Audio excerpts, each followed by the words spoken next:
के डांटा घुमता रले के आरजेडी के झंडा। अरे कटल लालू वादी बानी हो हनु रोड जाम कोइले बाड़ा खाड़ के डांटा घुमता रले के आरजेडी के झंडा। कि हटो राह छोड़ी हमारा के बढ़े दो। सुनो बोलो आरजेडी के झंडा लहरे दो ललटे नया पलाना में जरे दो। आरजेडी के झंडा लहरे दो ललटे नया पलाना में जरे दो।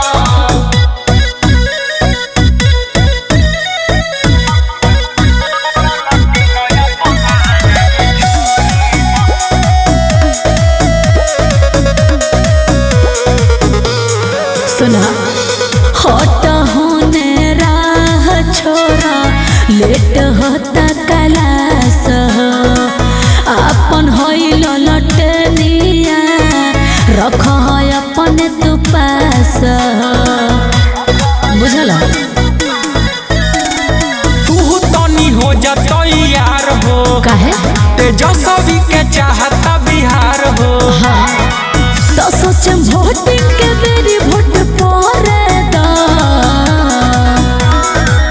आरजेडी के झंडा लहरे दो ललटे नया पलाना में जरे दो। आरजेडी के झंडा लहरे दो ललटे नया पलाना में जरे दो।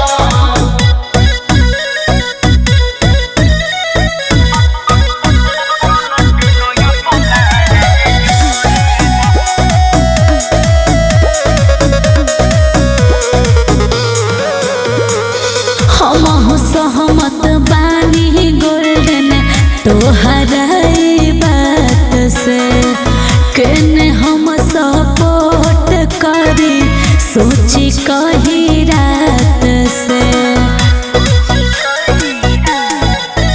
आरजेडी के झंडा बरांड बा हाँ लालू जी के अब की डिमांड बा। सही बात बा तो तनी सोच विचार नितेश करे दा।